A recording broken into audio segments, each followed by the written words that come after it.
वेषांतराच्या मुद्द्यावरनं अजित पवारांनी विरोधकांना खडे बोल सुनावले आहेत. नाव बदलून कधीही प्रवास केलेला नाही, लपून छपून मी प्रवास करत नाही, उथळ माथ्यानं प्रवास करतो. नाव बदलून प्रवास केला हे सिद्ध झाल्यास राजकारण सोडेन, नाहीतर आरोप सिद्ध न झाल्यास आरोप करणाऱ्यांनी राजकारणातून संन्यास घ्यावा असं आव्हानच अजित पवारांनी दिलंय.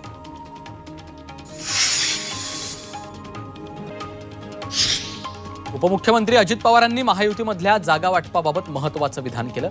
जागा वाटपाबाबत प्राथमिक चर्चा झाली असून विद्यमान आमदार असलेल्या जागेवर त्याच पक्षाचा दावा असल्याचं अजितदादांनी म्हटलेलं आहे. तर जागा वाटपावर वरिष्ठ निर्णय घेतील असं मुंबई भाजपचे अध्यक्ष आशिष शेलार यांनी म्हटलंय.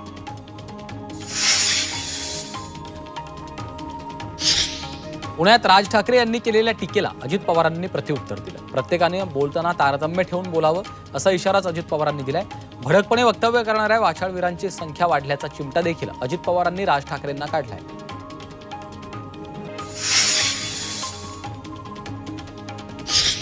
शरद पवारांनी अजितदादांना पुन्हा एकदा धक्का दिलाय. पुणे जिल्हा परिषदेचे माजी बांधकाम सभापती प्रवीण माने उद्या अजित पवारांच्या राष्ट्रवादीला रामराम ठोकत शरद पवार गटात प्रवेश करणार आहेत. पुणे शहरातील निसर्ग मंगल कार्यालयामध्ये शरद पवारांच्या उपस्थितीत हा पक्ष प्रवेश होणार आहे.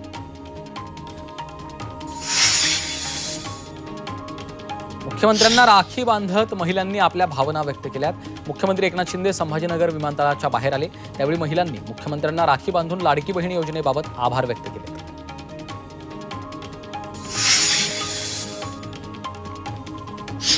लाडकी बहीण योजनेवरनं राऊतांनी सरकारवर टीका केली आहे. लाडकी बहीण योजना ही निवडणुकीपुरतीच आहे. 2 महिने बहिणींच्या खात्यात पैसे टाकून पळून जातील. मात्र लाडक्या बहिणींची काळजी महाविकास आघाडी सरकार आल्यावर घेईल असं राऊतांनी म्हटलंय. तर माझी बदनामी सुरू असून लाडकी बहीण योजनेसाठी पैसे नाहीत हे दादांत खोटं आहे असं स्पष्टीकरण अजित पवारांनी दिलंय.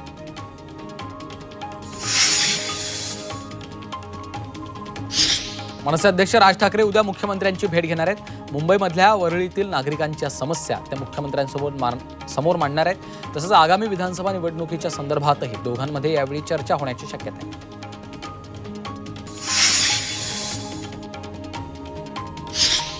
शिंदे गटाचे नेते उदय सामंतांच्या विधानसभा मतदारसंघावर भाजपने दावा केलाय. सोबतच रत्नागिरी जिल्ह्यातील 5 विधानसभा मतदारसंघांपैकी 2 मतदारसंघ देण्याची मागणी भाजपने केली आहे. भाजपला एकही मतदारसंघ न मिळाल्यास मैत्रीपूर्ण लढतीसाठी तयारी सुरू केल्याची माहिती भाजपा जिल्हाध्यक्षांनी केली आहे. मुंबई पुणे महामार्गावर काँग्रेसच्या कार्यकर्त्यांनी बॅनरबाजी केली. काँग्रेसचे प्रदेशाध्यक्ष नाना पटोले यांचा मुख्यमंत्री असा उल्लेख केलाय.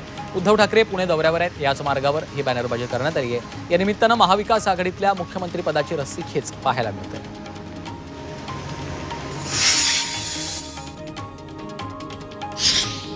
विधानसभा निवडणुकीमध्ये येवल्यात छगन भुजबळांच्या विरोधात दत्ता आव्हाड मैदानात उतरण्याच्या तयारीत आहेत. आव्हाड यांनी शरद पवारांची भेट घेऊन विधानसभा लढण्याची इच्छा व्यक्त केली आहे. त्यामुळे दत्ता आव्हाड यांना उमेदवारी मिळाल्यास येवल्यात ओबीसी विरुद्ध ओबीसी अशी लढत होण्याची शक्यता आहे.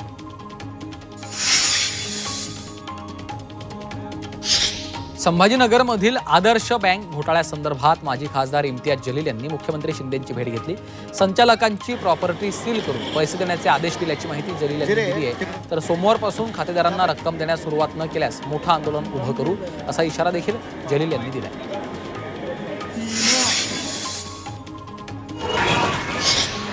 सध्या भाजपच्या गोटात असलेले अभिजित पाटील यांनी आगामी विधानसभा निवडणूक लढण्याचे स्पष्ट संकेत दिलेत. पुढील 4 महिन्यात आमदार होणार असं विधान अभिजित पाटलांनी केलेलं आहे. वेगवेगळ्या वेळी वेगवेगळ्या भूमिका घ्याव्या लागतात अशी भूमिका देखील त्यांनी मांडली.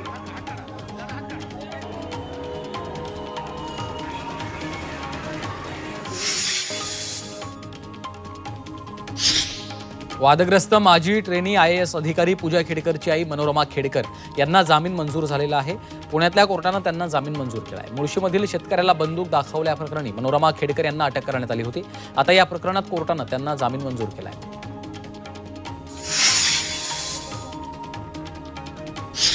तर पूजा खेडेकरनं तब्बल 12 वेळा स्वतःच्या नावात फेरफार करून परीक्षा दिल्याचं तपासात निष्पन्न झालं.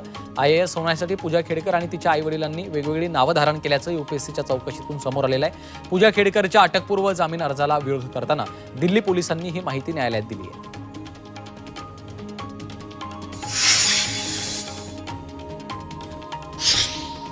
पूजा खेडकरनं दुबईमध्ये पलायन केल्याचा संशय व्यक्त केला जातोय। केंद्रीय लोकसेवा आयोगापाठोपाठ दिल्लीच्या पटियाला हाऊस कोर्टानं दणका दिल्यानंतर पूजा खेडकर दुबईत गेल्याची माहिती सूत्रांनी दिली।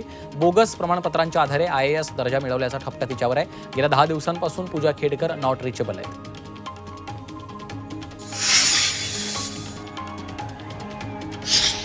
मराठा समाज आरक्षणासाठी पात्र असून 50% आरक्षणाची मर्यादा बंधनकारक नाही असं प्रतिज्ञापत्र मागासवर्ग आयोगाने हायकोर्टात दिलं। यावर 5 ऑगस्टला महत्त्वपूर्ण सुनावणी होणार आहे। या प्रतिज्ञापत्राच्या अनुषंगानं न्यायालय कोणती भूमिका घेतं याकडे मराठा समाजासह संपूर्ण राज्याचं लक्ष लागलेलं आहे।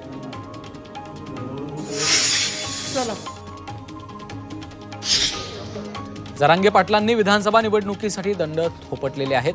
7 ते 13 ऑगस्ट दरम्यान जरांगे इच्छुक उमेदवारांचे अर्ज स्वीकारणार आहेत आणि मतदारसंघातल्या इच्छुकांनी केलेल्या कामांचा डेटा घेणार आहेत। 13 ऑगस्ट पासून जरांगे पाटलांची कोर कमिटी इच्छुकांच्या अर्जांची छाननी करणार आहे।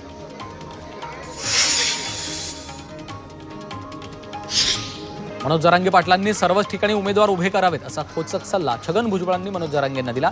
लोकशाहीत सर्वांना अधिकार आहे, त्यामुळे जरांगेंवर आक्षेप घेण्याचं कारण नाही असंही भुजबळ म्हणाले आहे।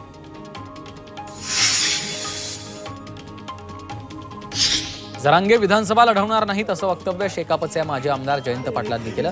मनोज जरांगे पाटील जे बोलतात ते करतील असं वाटत नाही। आरक्षण मिळवणं हा त्यांचा उद्देश आहे, राजकारण करणं हा त्यांचा उद्देश नाही असं मत जयंत पाटलांनी व्यक्त केलं। ते पंढरपूरमध्ये बोलत होते।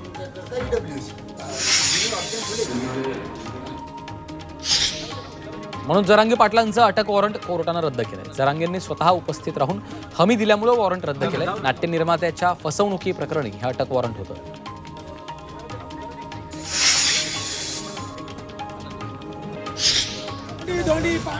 जळगावच्या जिल्हाधिकारी कार्यालयामध्ये डोक्यावर लिंबाचे पत्ते तसेच पाणी टाकून शेतकऱ्यांनी आंदोलन केलंय। पाण्यासाठी कुठल्या कायमस्वरूपी उपाययोजना करण्यात आलेली नाही आहे। पिण्यासाठी तसंच शेतीसाठी कायमस्वरूपी पाणी मिळावं अशा उपाययोजना करण्यात याव्यात, यासाठी शेतकरी संघटनेनं अनोखा आंदोलन केलं। पाणी द्या, पाणी द्या। नागपूर जिल्हा सहकारी बँक घोटाळ्यातले पीडित शेतकरी आणि खातेदारांनी सावनेर इथं बेमुदत ठिय्या आंदोलन सुरू केलं। गांधी चौकापासून तहसील कार्यालयाच्या पर्यंत भर पावसात मोर्चा काढण्यात आला। भाजपचे नेते आशिष देशमुखांच्या नेतृत्वात हे आंदोलन सुरू आहे। माजी आमदार सुनील केदारांकडून वसुलीची कारवाई करण्यात यावी यासाठी हे आंदोलन होत आहे।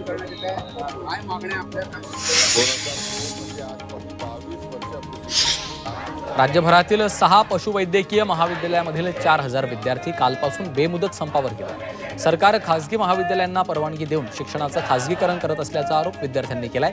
दरम्यान आंदोलनामुळे पशुचिकित्सालयांची सेवा ठप्प झाली।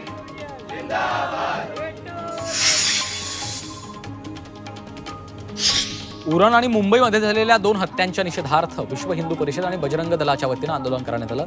पंढरपूर इथल्या छत्रपती शिवाजी महाराज चौकात आंदोलन करण्यात आलं। हल्लेखोरांवर कठोर कारवाईची मागणी देखील करण्यात आली।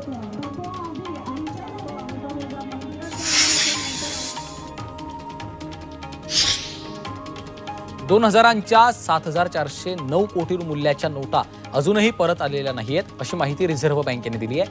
त्यामुळे अद्याप रिझर्व्ह बँकेनं विविध शहरातल्या 19 कार्यालयांमध्ये नोटा जमा करण्याची संधी दिली आहे।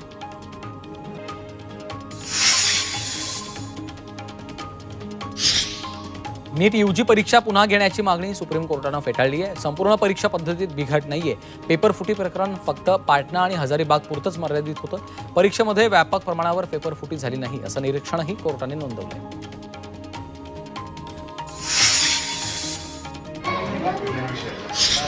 राज्यभरातील शाळांमध्ये 1 ते 31 ऑगस्टपर्यंत विद्यार्थी गुणवत्ता विकास महाअभियान राबवण्यात येत आहे। या अभियानामध्ये शिक्षण विभागातील अधिकारी शाळेत जाऊन शाळेतील पटसंख्या, विद्यार्थ्यांची गुणवत्ता, भौतिक सोयीसुविधा, शाळा व्यवस्थापन, शालेय पोषण आहार आदीबाबत दखल घेणार आहेत।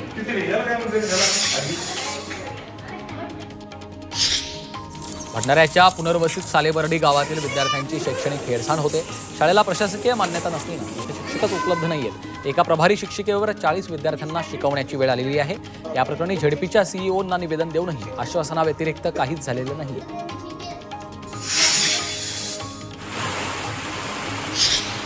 राज्यात जून आणि जुलै महिन्यात सरासरीपेक्षा अधिक पाऊस झाला। यंदा 453 मिलीमीटर पावसाची नोंद झाली आहे। सरासरीमध्ये 1.8% इतकी वाढ झाली। येत्या 2 महिन्यात मराठवाडा, विदर्भात पावसाचा जोर कमी होण्याची शक्यता आहे, तर कोकण, मध्य महाराष्ट्रात सरासरी एवढा पाऊस होण्याचा अंदाज आहे।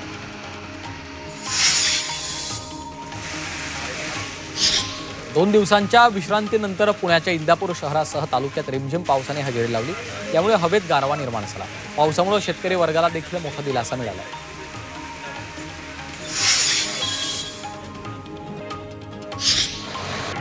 यवतमाळच्या हिवरी गावात पुन्हा एकदा पुराचं पाणी शिरलंय। शेतीचंही नुकसान झालेलं आहे। पूरग्रस्त हिवरी गावाला पूर सुरक्षा भिंत बांधण्याचा ग्रामपंचायतीनं प्रस्ताव दिलाय। मात्र तो प्रस्ताव प्रशासन दरबारी धूळ खात पडल्याचा आरोप ग्रामस्थांनी केलाय।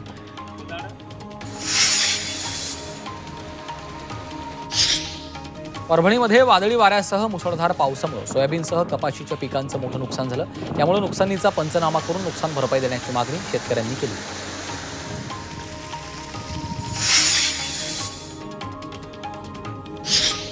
जालन्यातील गुंज महसूल मंडळातील शेतकऱ्यांनी गोदावरी नदीत जलसमाधी आंदोलन केलंय। मंजूर झालेला खरीप आणि रब्बी पिकांचा पीक विमा शेतकऱ्यांच्या खात्यात जमा करावा अशी यावेळी मागणी करण्यात आली आहे। दरम्यान जोपर्यंत पीक विमा मिळणार नाही तोपर्यंत आंदोलन सुरूच ठेवणार असल्याचा इशारा दिला आहे।